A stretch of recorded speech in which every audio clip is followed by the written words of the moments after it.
everybody, my name is Jenna and today I'm doing something very different. So some of you may know I want to be a writer and I have been writing stories since I was very little. So when I got into high school though, my friends introduced me to a website called DeviantArt, and from there I then discovered the website fanfiction.net, and my love of writing fanfiction kind of grew. It's kind of petered off now. I don't write fanfiction anywhere near as much as I read it, mainly because I just don't have time. I would love to keep writing it. I don't have time. I do read a lot of fanfiction though. But what I decided I would do today is I thought I would read you guys a little bit of some of the stories that I have written. I have written 16 stories that I have published on fanfiction.net. Not all of them are finished. In fact, most of them aren't finished. Quite a lot of them are one-shots. There's a lot of Harry Potter, there's some NCIS, some Teen Beach Movie, Once Upon a Time, Sherlock. There's a big mix of different films and television shows in here that I have written fanfictions for. This is something that I was really tossing up between whether or not I was going to do, especially because a lot of it is, this is like very early on me writing, so there's a lot of rough moments,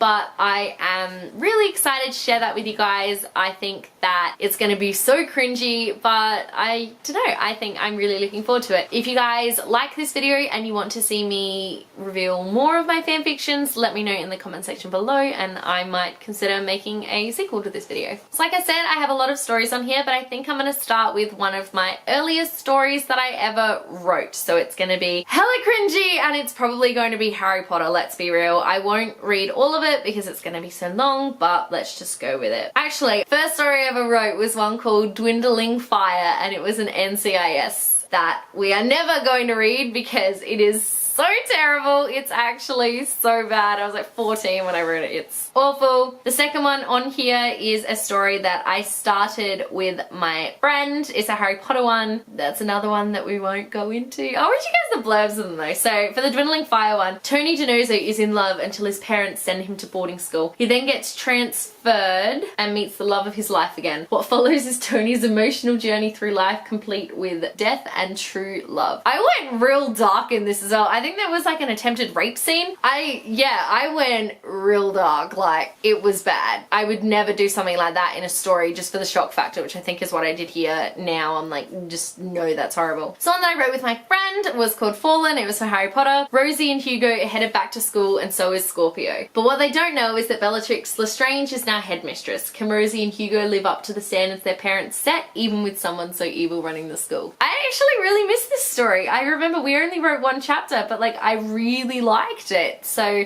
kind of want to know where that was gonna go. The next story on here was another Harry Potter one, Her Heart His Love. That is, she was hiding, tears flowing down her face. She wanted him to find her. The only one she loved was standing outside the door, but would he come in and ease her pain? I actually did read this one on camera during my Harry Potter 20 video, so if you want to hear this one, I will leave a link to the Harry Potter 20 video in the description box below, so go check that one out. I have one about Hermione and Draco. I'll read you guys a little bit from As Dust Settles. This was a fanfic that I wrote when I was running a club on DeviantArt and someone won a contest that I have ran and their prize was a fanfiction that I wrote for them. They really wanted a fanfiction with the pairing of Hermione and Draco, which is a pairing that I absolutely detest. So this was born. Literally, author's note, hey everyone, real quick, credit needs to go to my friend Taylor. Without her, this story would never have gotten finished. That's right, I wrote this story with Taylor when we were in class. We were meant to be doing research project and instead we were writing Harry Potter fanfiction because that's what you do. I don't support the pairing of Hermione Draco, but I wrote this as a prize for a contest on DevArt. Hope you like it. Alright, we're not going to read the whole thing. I'm just going to read you guys little bits and pieces. Oh man, oh my god, I used a semicolon correctly. Oh god, I can't even do that now. That's impressive. Is everyone ready for this travesty? Okay. Dust and debris flew all around her. Hermione Granger groped around in the dust until she felt coarse fingers close around hers. Someone was pulling her forward. Praying that it was either Harry or Ron, Hermione allowed herself to be pulled along by them out of the dust. Coughing, Hermione and her companion emerged from the dust. Oh my god, if I say the word dust one more time in this paragraph, I think I'm gonna scream. As she struggled for breath, she got a good look at the person who had dragged her from the wreckage. She gasped and staggered backwards, almost falling over.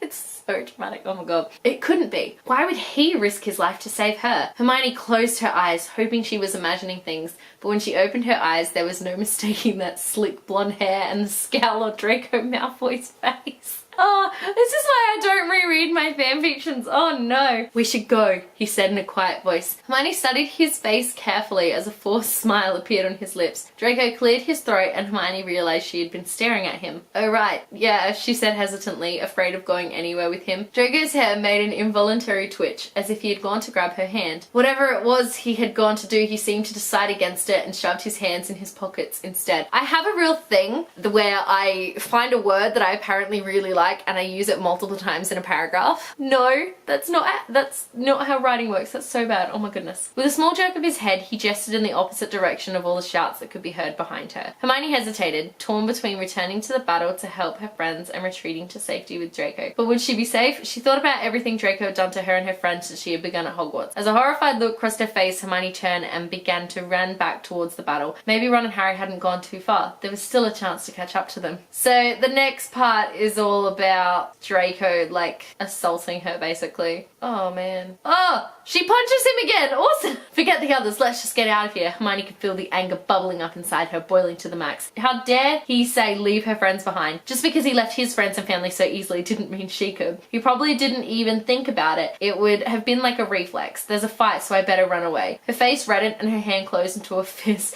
Draco instinctively took a step back, but he wasn't quick enough. Hermione's fist slammed to the side of his jaw, sending him flying backwards into the windowsill. Hermione stood where she was, frozen to the ground. She had punched Draco once before, but she hadn't ever felt like this. This was pure loathing. Hermione struggled to get her thoughts in order as she watched Draco walk towards her, a look of determination upon his face. She began to talk, to explain, but he was too quick for her. A soft gasp escaped her lips as Draco began to kiss her. Oh my god. His lips were cracked and dry with what Hermione thought was fear. How can fear make your lips How, Jenna? How? She didn't resist as his hand rested on the back of her neck, tilting her up towards him while the other was rested on her lower back, his fingers gingerly playing with the bottom of her shirt. Hermione surprised herself by kissing him back almost to the same degree of passion that he was kissing her. She let him press his body right against her. When Hermione was almost faint from lack of breath, the kiss ended as suddenly as it had begun. Hermione opened her eyes and was shocked to find that Draco was nowhere to be seen. Oh my god, I killed Tonks in this fanfiction! What? Ron, Hermione, get down now, screamed a voice. Hermione felt herself being pushed sideways to the floor just seconds before a loud blast sent some of the ceiling crashing to the floor. She sat up quickly and saw Ron and Tonks lying beside her. Ron let out a groan as he struggled to sit up. Hermione said nothing and allowed Ron to see Tonks, who was laying still, her dark eyes staring blankly up at the now exposed night sky. What? How could I do something so terrible? Okay, so then Hermione tells Ron that she has to go and do something. I just have to sort something out. It shouldn't take too long. And without another backwards glance, Hermione turned on her heel and walked directly towards Draco. She knew even without turning around that Ron wouldn't follow her. He trusted her, and at the back of her mind, Hermione knew she was about to break that trust. Oh my god. What made you turn your back on him? Asked Draco as he and Hermione walked hand in hand towards the exit. Hermione stopped walking as she thought about it. What had caused her to change her mind?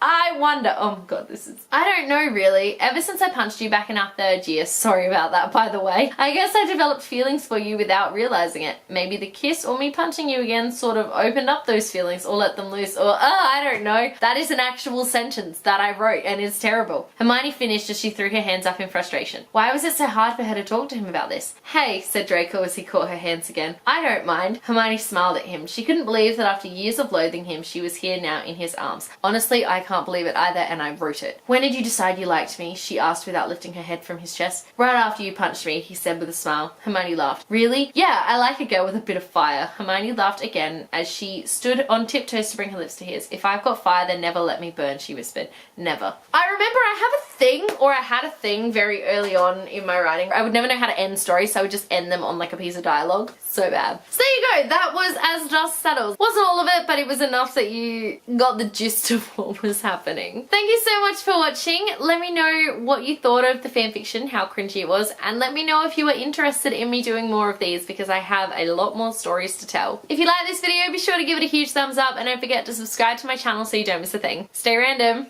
Bye.